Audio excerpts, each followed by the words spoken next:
Hello guys, welcome to my channel. Episode की शुरुआत सुरभि से होती है। वो कार्तिक से पूछती है कि वो खुशी के साथ इतना अच्छा व्यवहार क्यों करता है। वो चुप रहता है। वो फिर से पूछती है, फिर वो सख्ती से उठता है और उसे पीछे करता है और शराब के नशे में उसने उसे फिर से दीवार से चिपका दिया। उसने उसे दूर कर दिया, जबकि वो ताना मारता है कि जब वो एक साथ थे तब तो ऐसा रोमांटिक मौसम नहीं हुआ, और अब वो लोग जब अलग हो गए और अब मिले हैं तो वो एक दूसरे को झेल नहीं पा रहे हैं। वो उसे कुछ ऐसा करने के लिए मजबूर नहीं करने के लिए कहता है जिससे वो खुद से नफरत करती। वो पीछे हट जाती जबकि वो अपना हाथ उसकी कमर पर रखता है और फिर उसकी तरफ उसे खींच लेता है, जबकि वो अंत में उससे दूर रहने के लिए कहती है, उसे धक्का देती है। वो उसकी बात मानता है और फिर शराब पीने वापस चला जाता है। वो उसे चिंता ना करने के लिए कहता है और कहता है कि अगर वो नहीं खाएगी तो वो सुबह तक बर्फ जैसी जम जाएगी और फिर खुशी उसका क्या होगा। वो जतिन उसके बिना पागल हो जाएगा और उसे पागल खाने में वो ले जाएगा। जब फिर वो सो जाती है और फिर सपने में वही सब चीजें सोचती है जो कार्तिक ने कहा था। वो खुद को मरी हुई देखती है और जतिन पागल होते हुए उसे दिखता है। वो फिर चिल्लाती है कि ये नहीं हो सकता। कार्तिक कार्तिक उठता है और पूछता है कि क्या उसने कुछ बुरा सपना देखा, और उससे चिंता ना करने के लिए कहता है क्योंकि ये कल तक सच हो जाएगा। वो फिर से उसे फिर खाने के लिए देता है। कुछ घंटों के बाद कार्तिक सोता रहता है और वो कुछ आवाज़ सुनता है। वो शराब की बोतल के साथ सुरभि को देखकर चौंक जाता है और पूछता है कि उसने क्या किया। वो नशे में रहती है और पूछती है कि उसने क्या किया। कार्तिक के उकसाने पर सुरभि पूरी शराब पी जाती है और कार्तिक चौंक जाता है और पूछता है कि उसने क्या किया। वो कहती है कि अगर वो कर सकता है तो वो भी कर सकती है, और फिर नशे की हालत में वो बोतल को फेंक देती है। उसके टुकड़े हो जाते हैं जबकि वो हैरान होता है। उसे चक्कर आ जाते हैं और वो उसे बचाने के लिए दौड़ता है और उसे वो टच ना करने के लिए कहती है, जबकि वो उसके व्यवहार पर चकित हो जाता है। वो उसे कोसने लगती है कि उसे क्या दिक्कत है। वो पूछता है कि उसने क्यों पी। वो कहती है कि अगर उसने नहीं लिया होता तो वो मर जाती और फिर जो उसने कल्पना की थी वो सच हो जाती।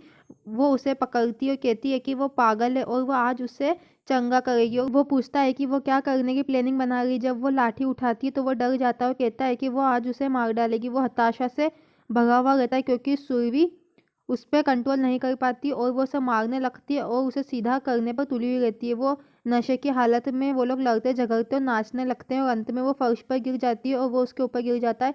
वो उसके चेहरे और उसकी गर्दन को सहलाता है और फिर दूर हो जाता है, लेकिन वो उसे वापस अपनी तरफ खींच लेती है। जब वो उसे कहने के लिए उकसाता है तो वो झिझकती है और कहता है कि लोग अक्सर नशे में सच बोलते हैं, लेकिन वह कहती है कि वो नहीं बताएगी। वो पूछता है कि उसे उसे कितनी बार छोड़ना चाहिए। वो कहती है कि उसे अब तक इसकी आदत हो गई होगी, परंतु वो जाने नहीं देता तब तक कि वो सच ना बोले। वो कहती है कि उसे कुछ समझ में नहीं आता और कहने वाली है कि वो बचपन से उससे प्यार करती है, लेकिन रुक जाती है। वो फिर चिढ़ जाता है और फिर ये कहकर जाता है और फिर सोने जाने लगता है। वो भड़क जाती है और कहती है कि वो 12 साल की उम्र से उससे प्यार करती है। वो सुन के हैरान हो जाता है। वो एक साथ अपने सारे पलों को याद करते हैं। वो बताती है कि उसे नहीं पता था कि प्यार क्या होता है और उसने अपने जीवन के हर पल में कैसे प्यार किया है, लेकिन फिर भी उसने हमेशा उसे गलत समझा और कभी उसे नहीं समझा, और उसे हमेशा लगा कि उसने अपना प्यार खो दिया है, लेकिन भगवान ने उन्हें वापस मिला दिया और उनके रिश्ते को जिंदा रखा। वो पूछता है कि क्या वो उसकी गलती मानती है। वो कहती है कि ये सब कुछ उसकी गलती थी।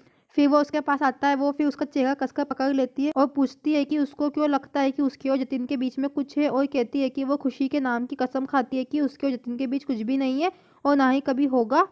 वो कहती है कि वो हमेशा उससे प्यार करती थी और सबसे ज़्यादा नफरत भी उसी से करती है। अगर उसने कभी किया है। वो उसके चेहरे को पकड़ती जबकि वो ध्यान से सुनता है। वो उसकी यातना को याद करती है कि जब खुशी की मृत्यु हो गई, और पूछती है कि क्या वो ये भी जानता है कि उसने इतने सालों में कितना दर्द सहा है जिसकी कोई दवा नहीं है। केवल उसकी खुशी के लिए वो जिंदा रही, परंतु उसने कभी उसे नहीं समझा क्योंकि उसकी मति मारी गई है।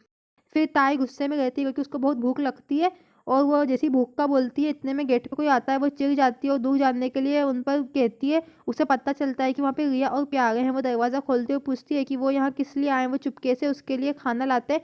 खाना खाने के बाद प्यारे बताता है कि सूर्य और कार्तिक एक साथ है और अगर उनकी दुश्मनी प्यार में बदल जाए तो क्या होगा। ताई गुस्सा हो जाती है और कहती है कि ऐसा ऐसा नहीं होगा।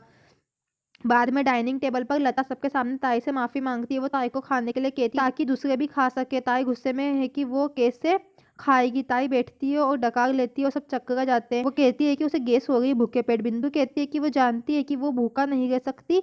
फिर उन्हें उसे खाने के साथ जकड़ लिया और कहती है कि आज वो उसे उसकी बेटियां खाना खिलाएगी। फिर वो लोग उसे खाना खिलाते हैं और रिया उसके खाने को याद करती है और ताई की दुर्दशा से बेखबर ताई पर बरसते इस तरह के प्यार को देखकर लता भावुक हो जाती है।